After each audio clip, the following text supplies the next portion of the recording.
To all my fellow Harry Potter fans out there who are also entrepreneurs, this episode is going to be amazing because we're going to talk about a few magical business and leadership tips that we can pull from watching the Harry Potter franchise. Let's get right into it.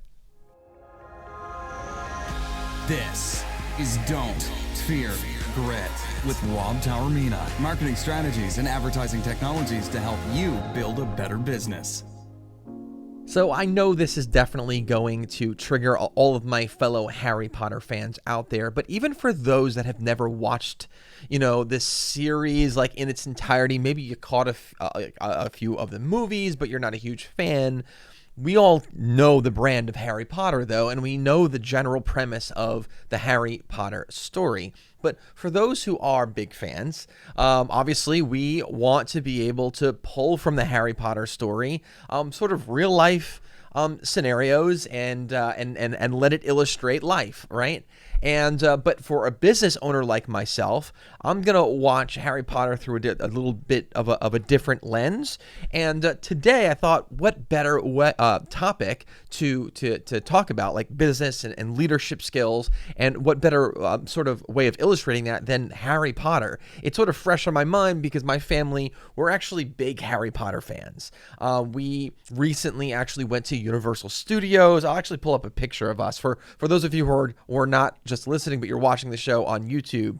I'll pull up a picture. That's us. We were in Universal Studios and going to the two different Harry Potter worlds. Amazing. If you haven't done it, definitely go check that out. And yes, we all definitely got dressed up and were in the various Harry Potter houses.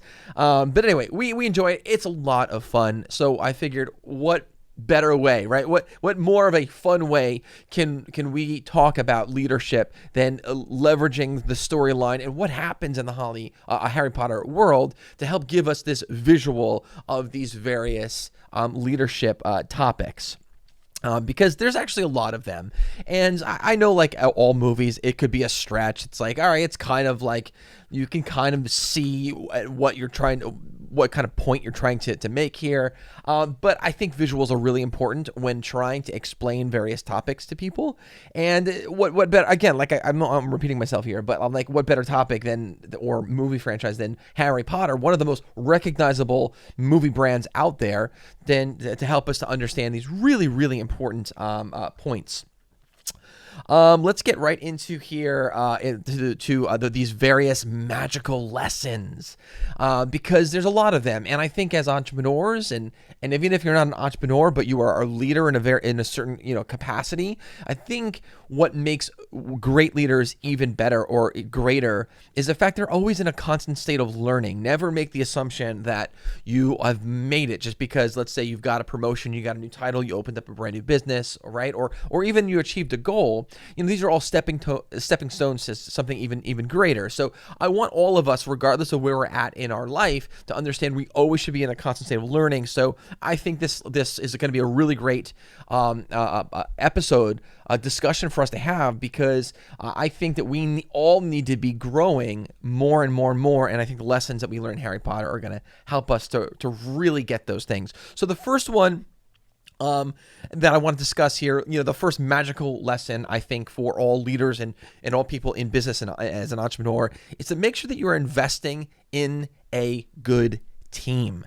This is really, really important. Now, one thing we all know about Harry Potter, and if you don't, I'll sort of fill in the blank here, and this is not really a spoiler alerts necessarily, right? But Harry had a really good group of people around him, and that's sort of what you can credit a lot of the success that Harry has to the people that he surrounds himself with. So you want to make sure that you're investing in a good team, because you cannot do it on your own. Now, even if you're a solopreneur, you can't do it on your own. You're going to need other resources, vendors. You're going to need other softwares. There's other things that you're going to have to do in order to be able to scale, right? So as we'll use some terminology again back to Harry Potter, but the boy who lived, right, had this bravery and the dream to prove himself. And he surrounded himself with two primary characters, and this is sort of his core group. You got Hermione and Ron, and Hermione had the logic to overcome difficult tasks, and Ron had the interpersonal skills and the strategy. Remember that whole scene with the wizard's chess, and they all contributed to the overall success of Harry Potter's journey. So when you run a business, you're going to encounter problems, right? It's inevitable. You're going to encounter problems and difficulties on almost a daily basis, definitely a weekly, monthly basis. And the thing is, you're not going to be able to do it all on your own, and you're not going to be able to do it all. It's just not possible. You're going to need to put together a solid team that with you can achieve success, where each person has these set of sort of unique skills and also, by the way, shared goals that adds to the business success. I mean, does that make sense? Does that make sense for you guys? I think it's so important, and I don't think we stress this enough because we want to be able to be like, I did it on my own, right? I carried this. It's my own grit. No one supported me. I think that we should sort of change that a little bit and acknowledge the value in others. We need to acknowledge the value of a really good team. I think that you should not allow pride to enter the picture and distract you and prevent you from achieving real success. I think that the greatest success comes when you surround yourself with an amazing team, because you're able to, first of all, build success more efficiently, more respectfully, and maybe some of you guys don't really value it, doing it respectfully that much, but you certainly can do it faster as well when you're surrounded by amazing people that bring skill sets that maybe you're not an expert on. You might be good at a lot of things and great at one, right? I think that sort of like should be most people. But in order for you to really scale and build a big business, you have to have great aspects and great departments of all your business. And you can't expect yourself to do it all. You have to surround yourself with good people. That's super, super, super important here. Next lesson that we're going to be talking about, magical. We're talking about a magical lesson here, is to use your money wisely. It's super, super important to use your money wisely. This is something that most people throw caution to the wind, right? And they are not responsible when they start to experience the taste of success. And let me help you guys understand that. With Harry Potter grew up pretty much poor, right? He was this unwanted guest sleeping under the stairwell of his family's house, right? Not his parents, because his parents were killed, but his family's house. And Harry had every reason to splurge once he realizes that, in fact, he has a lot of money. And there's a moment in the movie where they go to the Harry Potter World Bank, which is Gringotts, with this character Hagrid, and he sees, wow, Harry Potter is loaded. But you see, he exercises restraint and responsibility, and that actually is a really a key component for success, both as a leader and an entrepreneur. It's so easy to fall into these traps. Like once your business starts making a little bit of money, to just sort of spend it everywhere, right? Or maybe after you qualify and you receive this really great loan or investment, to spend that money then on unnecessary things. The thing is, you need to be wise with how you spend money. It is absolutely imperative. You want to keep track of all your expenses. You want to be able to have the right accountants and accountability and bookkeepers to help you with this process. This is where I think a lot of people fail, is that they've got a great idea, they're passionate about it, and they work hard, and they start to reap the benefits of it, but they forgot to prepare for that moment, and they don't know how to manage money, and then they fail very, very quickly. That is quite common. It's actually more common than you would think. And I don't want you guys to fall victim to that scenario. So that's why we're discussing this particular topic that not a lot of people talk about here. But what about that moment where you finally achieve success, right? Making sure that you're responsible and wise about that particular part of success in business and leadership. Be really smart and accountable with your money. That's the only way that you're going to have continued growth, continued success, to be able to scale. If you spend it all, you're done, right? The next magical lesson that we are going to be talking about here is to do what you love. Let me just bring up my little cue card here for those who are watching. To do what you love. There you go. I love the Weasley twins. And the Weasley twins, it's Fred and George from the show, from the movie, the franchise Harry Potter. And there are these characters that are introduced really from the very, very beginning and consistent throughout as they're jokers, right? And they never really fit in with sort of like the regular pace of the world, of this particular world, right? The Harry Potter world. They're a little bit different than everyone else. And I forget what movie it is, but I think it's maybe 2 movies in or something like that. Maybe it's the Goblet of Fire that we really start seeing this, or maybe the one after that. But you really start seeing them really introduce some of these like magic potions, tricks, and they start like selling it in the school. They're little entrepreneurs themselves. And then later on, they open up their own shop called the Weasley's Wait. Oh my gosh, it's like a tongue twister. I think it was Weasley's Wizard Wheezes or something like that. Anyway, but they open up their own little shop right there, and they realize, I'm not meant to be a traditional wizard. I'm not meant to work at the Ministry of Magic, and this is sort of what I'm passionate about. This is what I love to do, and they followed that and experienced incredible success.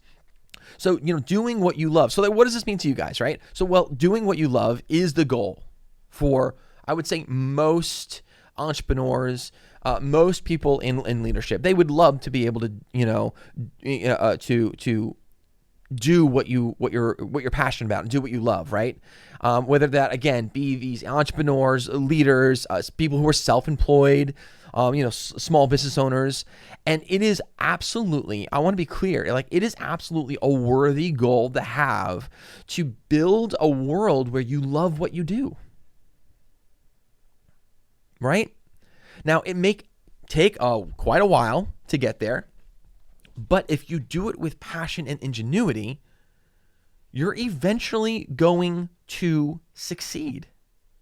Now, the key there of what I said, eventually, is more often than not, and this is going to lead us to our next point, is we fall short of reaching our goals, not because we failed, but because we give up. I want that statement to resonate with all of you guys, because failure is not in the act of falling. Failure is when you finally just say, I refuse to get up anymore.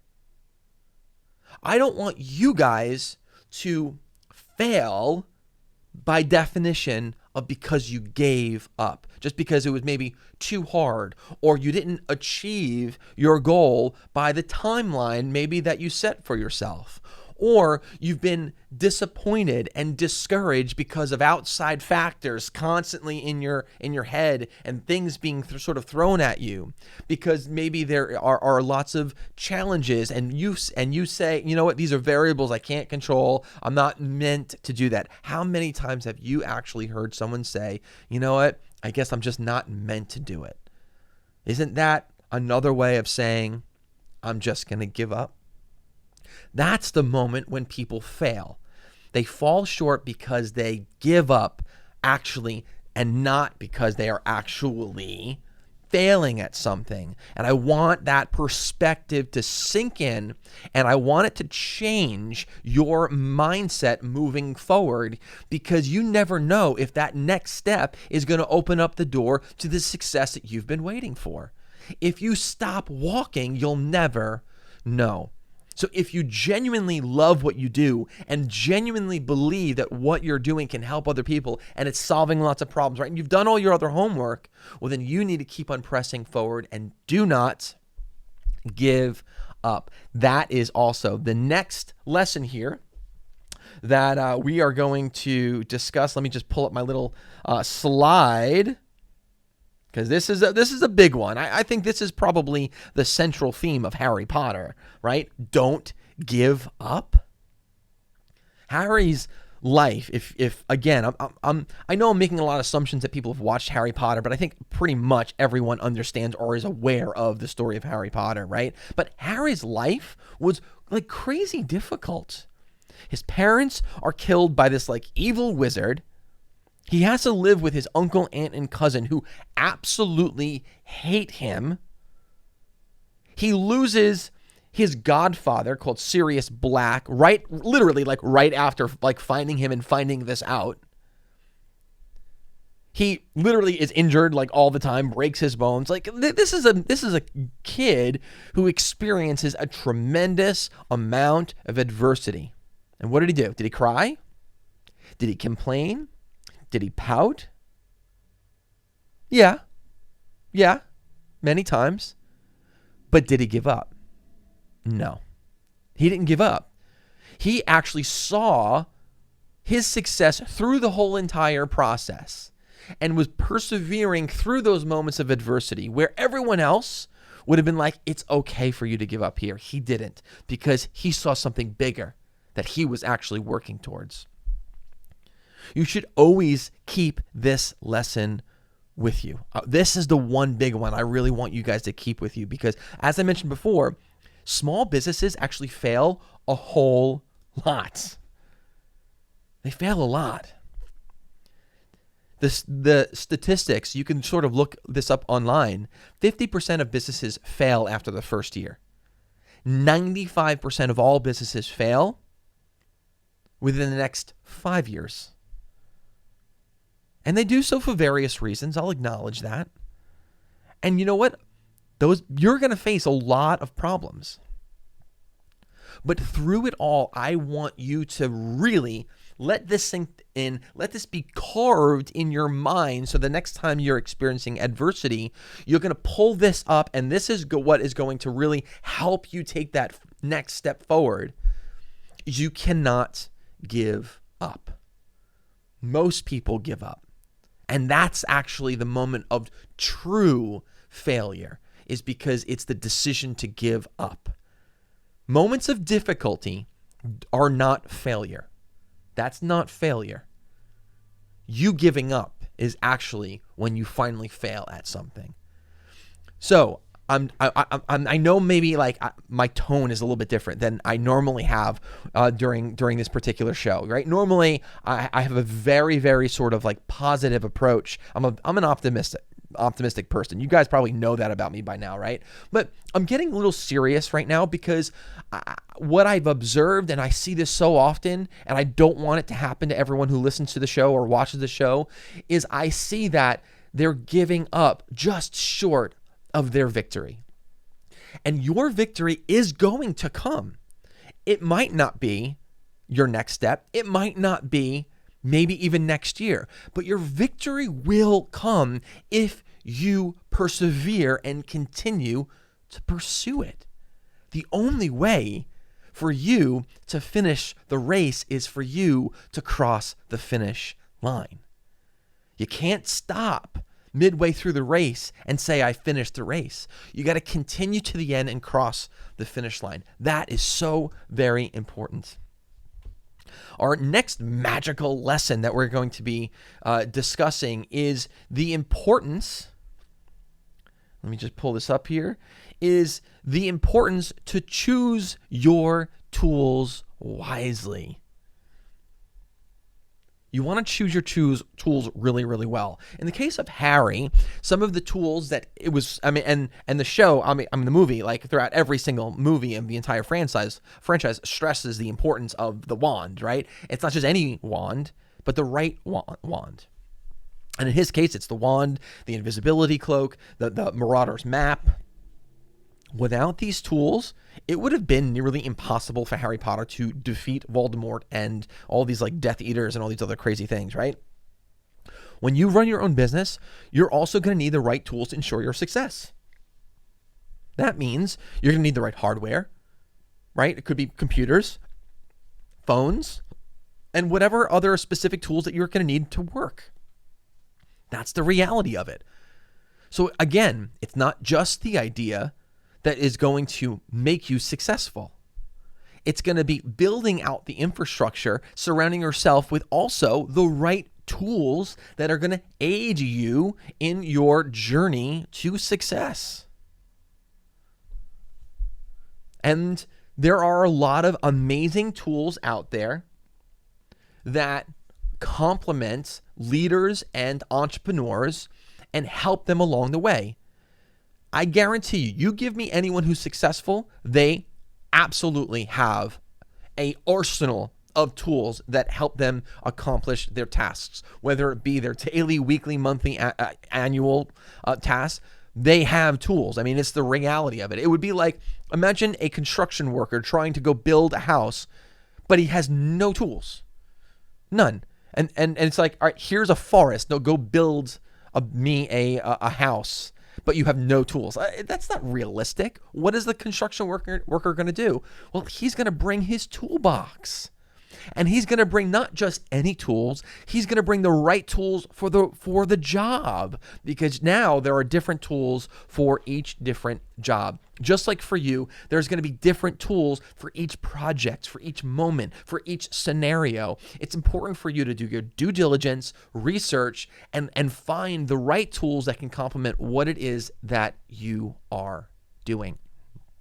That is so very, very important.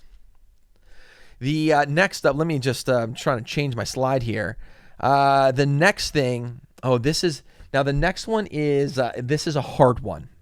I'll be honest. This next particular topic is a hard one for a lot of people. I would say, man, how can I put this like delicately here? This is a hard one for a lot of people because I don't think that everyone's instincts are necessarily always on point, if that makes sense. Let me go ahead and publish this here so you guys can see it. For those of you who, I'm sorry if I'm like slowing down here. I'm just getting the slides up for the people that are watching the show on like YouTube and whatnot. But following your instincts is a wonderful, magical trait that illustrated throughout Harry Potter. And it is true that you need to have a lot more faith in yourself. And I will even liken having faith in yourself really being, you need to have confidence in what you're doing. Second guessing yourself constantly is going to really be a major obstacle that holds you back. And if you have a team, it's not going to give clarity to anyone, and no one's going to be able to get on board with you. So that's why I think in that regard, having that confidence is important. But in order to be able to constantly be following your instincts, like we see consistently throughout Harry Potter, we see that, I remember in the scene that you're seeing right here, Dumbledore sensed there was just something a little bit off about Tom Riddle, so he kept his eye on him. He felt his gut instinct, and that really helped them and aided them, later on is following your instinct. In Dumbledore's case, following his instinct. But in your case, you need to trust that the work that you put in is the work that you needed in order to get you to where you're going. If you're going to surround yourself with people, you can't always be micromanaging, but you've got to trust that the process that you had in place for hiring the right people is going to enable them to actually complete the task. So you need to trust that particular moment. Now, you have to also trust your instinct in the literal sense, because there are going to be sometimes things that you cannot necessarily always prepare for. Like, we don't have a crystal ball. So you're going to have to rely on your instinct in the moment to capitalize on that. And I would say a disadvantage to not being able to execute on an instinct is what's happening is you're, number one, allowing someone else to enter the picture and take advantage of that before you do, right? Because you're too slow to execute on that. And then another thing is maybe not someone else infiltrating and taking advantage of it, but maybe simply the market changes. I'll give a great example where I think a lot of people got hurt with this, is not following that instinct, is the trading card market. Now, what happens, and for those of you who don't follow sports or don't invest in trading cards, maybe this is a little bit over your head, but I will explain it to you so you understand it, because this is a really great example of the ability to follow your instinct and capitalize on it in the moment.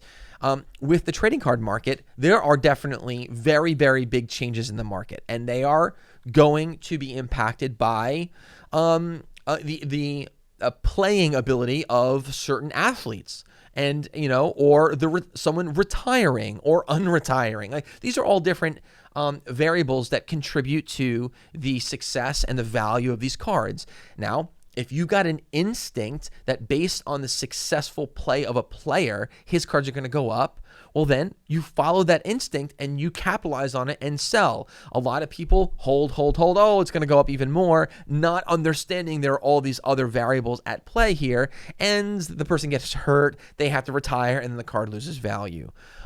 So being able to follow your instinct is a big one. Oh, I just realized I sorry, guys. I realized I didn't change the slide, and so you were just looking at the same slide for a while. But following your instinct is a big one, but it's a delicate one at the same time as well. So I don't want to say this as an absolute truth for you guys. You guys know I don't like talking in absolute truths, but for this one, follow your instinct, but make sure you're in a place where you have the experience and the knowledge to be able to do that, because it also could be irresponsible if you don't have the right sort of accountability and knowledge to back it up, if that makes sense, right? The next one here is, I think, the one that everyone probably suffers from, and therefore we're going to talk about it, and then you are going to be able to not suffer from it anymore, just to speak directly. And that is, don't be stubborn to change with the times. This is a magical lesson we can learn from Harry Potter. Harry Potter always does not like this one character called Professor Snape. However, before Snape dies in the movie, when he confesses how he actually was critical to helping Dumbledore and helping behind the scenes, almost like sort of like this like spy, Harry Potter actually realizes how wrong himself he was. Now, in business, it's good to follow your instincts, like I said before, right? But it's also important to know when to stop being stubborn and to change your mind. Businesses survive by adapting to the times, but if you're too stubborn, you're just gonna get stuck in the past. You have to be adaptable. You have to be flexible. And I know it sounds like I'm contradicting what I said a little bit earlier here, but you need a healthy balance with all of this, because even like I was saying with the trading card market, there are these variables that are ever changing. And if you're not aware of them and are able to adapt to these ever changing environments, well, you're going to get stuck. And when you get stuck and everyone is moving forward, that means you're getting left behind. And I don't want you to go ahead and fall victim to that. The next magical lesson, this is going to be the last magical lesson that we discussed today, as illustrated and as seen in the whole Harry Potter series, is to not underestimate your competition. Does that sort of like hurt a little bit hearing that? Because maybe that's something that you also have done and you got hurt by this. Does that sort of make sense? I know we have a tendency maybe to also don't overestimate, but I'm saying don't underestimate your competition, because I know we want to have this level of arrogance, right? And saying that, I'm the best, but be careful here. One of the main reasons that Voldemort, is not successful and he dies and he loses, besides of course the the obvious whole evil thing, right, was that he meaning Voldemort underestimated almost every single competition that he had. In every single movie, even when they flash back to things like, Voldemort always underestimates his competition and allows arrogance to infiltrate and lead the way. He underestimates the house elf. He underestimates the power of Potter's family's love. But most of all, he underestimates what this young boy could do against his alleged massive evil organization. Don't be like Voldemort. Don't be overconfident. Don't be arrogant. Don't underestimate your competition, but be careful. And pay careful attention to who is your main competition or who are your main competitors. And you want to keep an eye on those that are not your competitors yet. That is so important. I do a tremendous amount of market research for all of my clients. We do it on the front end when we're onboarding brand new clients, and we do it throughout the life of every single client. And what part of that is, we are analyzing the market, specifically the competition. We want to know, what is the competition doing? What is the competition saying? What are clients, customers saying about the competition? We are constantly analyzing the competition. Number one, there's valuable information that you can use to your own advantage, but also there's valuable strategic data that can actually reveal what they are going to do next. And therefore, like the game of chess, you can then have 2, 3, 4 moves planned ahead of them and always be ahead of the game. When you get your business to a place where now you are outperforming your competition, in order to continue to outpace them, you have to be able to make certain predictions. And in order to do that, one of the key ways of doing that is to keep a careful eye on them. What are they doing? Analyzing their moves, how I'll get super granular here, right? How are they talking to their customers? What is their follow-up procedures? There are so many things that are available online that you can leverage to be able to make better decisions, and your competitors do that. Another really at a big corporate scale, Home Depot and Lowe's.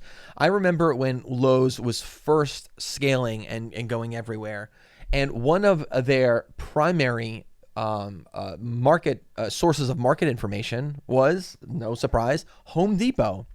And it should come as no surprise to everyone that wherever there is a Home Depot, there's a Lowe's like within a mile. And sometimes there's a Lowe's within even closer, a half a mile. And that's not an accident. That's intelligent. That's intentional. Part of Lowe's market research was what? To keep an eye on Home Depot as their competition or as their future competition, and leverage the data to make good decisions. And Lowe's was able to infiltrate and be a disruptor in an industry where Home Depot really was just like the big game in town. They almost had like a monopoly. They were driving out all the little guys, right? Enter Lowe's. They simply were just keeping a healthy, careful, watchful eye on Home Depot and leveraging that particular data. So those are just 8 magical tips that I think I pulled from Harry Potter, and I know there's a lot more, and I'd love to be able to hear from you guys, like what are some other maybe different movie franchises that we can sort of look at and say, all right, what can we learn as a business owner, as a leader? What can we learn from these lessons? that I actually am always looking through the lens of an entrepreneur and a leader when I'm watching movies. I do, because I do a lot of speaking, public speaking, and I like visuals, right? I like talking with story. I think it really helps people to understand and visualize what it is that you're communicating. So that I would love to know, like, what movie franchise should we analyze next, and to pull incredible business advice and incredible leadership advice from. I think it would be awesome. If you like this, guys, do me a favor, share it with at least one person, especially if you're a Harry Potter fan. I want to know where are my fellow HPers out there, right? But do all those amazing things that mean a lot to me. We love this community. We love creating more content. And what drives it are you guys subscribing, liking, sharing, all that stuff. That is the data that we look at that really drives us to continue to create more amazing shows just like this one. Guys, as always, don't fear the process and don't fear grit. We'll see you next time. Take care.